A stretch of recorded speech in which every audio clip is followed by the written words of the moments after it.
മന്ത്രി CP. John പണം കൊടുക്കേണ്ടതില്ലാത്ത ബസ്സുകളിൽ സ്ത്രീകൾ തള്ളിക്കയറുകയാണ്. എന്നാൽ മക്കളെ ഫീസ് നൽകി സ്വകാര്യ സ്കൂളിൽ വിടുന്നു. ഈ സ്വഭാവ പ്രകൃതം തന്നെ അതിശയിപ്പിക്കുന്നുവെന്നായിരുന്നു മന്ത്രി പറഞ്ഞത്.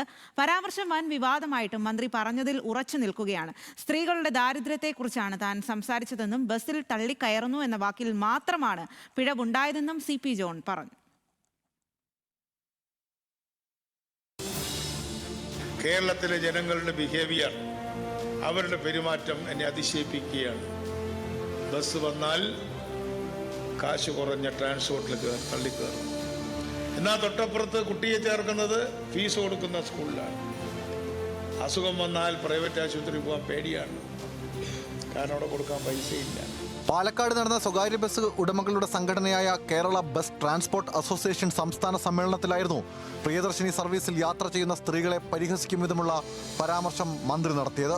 ഈ ബസ്സിന് കാശില്ലാത്ത സ്ത്രീ സ്വകാര്യ സ്കൂളിലേക്ക് കുട്ടികളെ വിടുകയാണ്.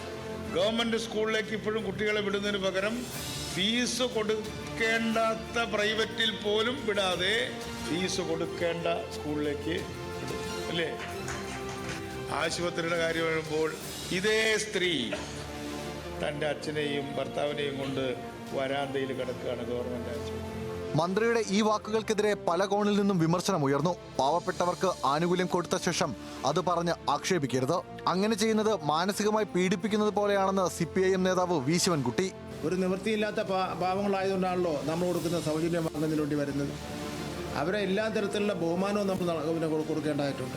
അതല്ലാതെ അവരെ ആക്ഷേപിക്കുകയും അവരെ മാനസികമായി പീഡിപ്പിക്കുന്ന രൂപത്തിലുള്ള ഒരു പ്രസ്താവനയും ഒരു പ്രതികരണവും നമ്മുടെ രാഷ്ട്രീയ നേതൃത്വത്തിൻ്റെയോ ഭരണാധികാരികളുടെ ഭാഗത്തുനിന്ന് ഉണ്ടാകാൻ പാടില്ല എന്നുള്ളതാണ് എൻ്റെ അഭിപ്രായം. മന്ത്രിയുടെ പ്രസ്താവന അങ്ങേയറ്റം ധിക്കാരമെന്ന് KN ബാലഗോപാൽ. ഇത് ഒരു വിളിച്ചു വരുത്തി അവമാനിക്കുന്നു എന്ന് പറയുന്നവർക്ക് നമ്മൾ പറയും, സദ്യ വിളമ്പിയിട്ടത്തിനാണ് നിങ്ങളൊക്കെ ഉണ്ണാൻ വന്നത്, വേറെ എവിടെയും പോയി പൈസ കൊടുത്ത് കഴിച്ചുകൂടെ എന്ന് പറയുന്ന പോലെ ആളുകളെ അവമാനിക്കുന്ന സ്റ്റേറ്റ്മെൻറ്റാണ് വന്നത്. ഇതൊക്കെ ഞങ്ങൾക്ക് ഇവരുടെ ഒരു മാടമ്പി സ്വഭാവത്തിൽ ഞങ്ങൾ കൊടുക്കുകയാണെന്നുള്ള സമീപനത്തിലാണ്. സ്ത്രീകളുടെ ദാരിദ്ര്യത്തെക്കുറിച്ചാണ് താൻ സംസാരിച്ചതെന്ന് തുടർന്ന് മന്ത്രിയുടെ വിശദീകരണം. പറഞ്ഞതിൽ ഉറച്ചു നിൽക്കുന്നു. എന്തു വന്നാലും പ്രിയദർശിനി പദ്ധതിയിൽ നിന്നും പിന്മാറില്ല. ഞാൻ ഈ പറഞ്ഞതിൽ ഉറച്ചു നിൽക്കുന്നു. ഇപ്പോഴും എൻ്റെ മനസ്സിലുള്ളതും ഞങ്ങളുടെ എല്ലാവരുടെയും മനസ്സിലുള്ളതും പൊതുജനാരോഗ്യം, പൊതുഗതാഗതം, പൊതുവിദ്യാഭ്യാസം, ഇത് മെച്ചപ്പെടുത്തുന്നതിലേക്ക് കേരളം ഉണരണം എന്ന് ഞാൻ വീണ്ടും സ്റ്റേറ്റ് ചെയ്യുന്നു. തന്റെ വാക്കുകൾ വിവാദമുണ്ടാക്കിയതിൽ ബുദ്ധിമുട്ടില്ലെന്നും കേരളത്തിലുള്ളവർ ദാരിദ്ര്യം അനുഭവിക്കുന്നതായി അഭിനയിക്കുന്നു എന്നൊന്നും താൻ പറഞ്ഞിട്ടില്ലെന്നും CP ജോൺ ന്യായീകരിച്ചു. മണിക്കൂറുകൾക്കകം രണ്ടാമതും മാധ്യമങ്ങളെ കണ്ട CP ജോൺ തള്ളിക്കയറിയെന്ന വാക്ക് ഉപയോഗിക്കരുതായിരുന്നു എന്ന് കൂട്ടിച്ചേർത്തു. അത് തെറ്റായിപ്പോയി, പക്ഷേ പറഞ്ഞതിൽ തിരുത്തില്ലെന്ന് അപ്പോഴും കടുംപിടുത്തം. ഞാൻ തെറ്റായ പരാമർശം നടത്തിയിട്ടില്ല. എൻ്റെ ലക്ഷ്യമാണല്ലോ പ്രധാനം. അതിൽ ഞാനിനി ഒരു കാര്യം ലേണിംഗ് ഉണ്ട്. നമ്മൾ പ്രസംഗിക്കുമ്പോൾ വളരെ കൂളായിട്ട് പണ്ടത്തെ പോലെ പ്രസംഗിക്കരുത്. എല്ലാവരും നോക്കിക്കൊണ്ടിരിക്കുകയാണ്. അതുകൊണ്ട് എല്ലാവരും CP ജോണിനെ ഇത്രയും വെയിറ്റ് തീർച്ചയായിട്ടും. അതുകൊണ്ട് it's A learning for me. അതൊരു പഠനമാണത്, എനിക്കൊരു പഠനമാണ്. അതുകൊണ്ട് ഞാൻ ശ്രദ്ധിക്കാം. അവിടെയും തീർന്നില്ല.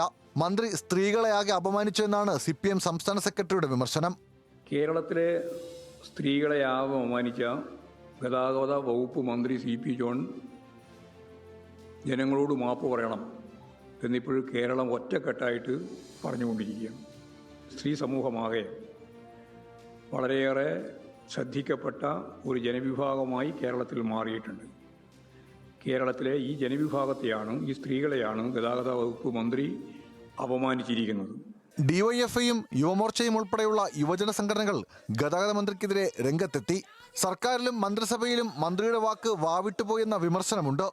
പ്രസ്താവന പിൻവലിക്കാൻ ഗതാഗത മന്ത്രി തയ്യാറാകാത്ത നിലയ്ക്ക് ഈ വിവാദം ഇനിയും നീണ്ടേക്കും. ന്യൂസ് മലയാളം, പാലക്കാട്.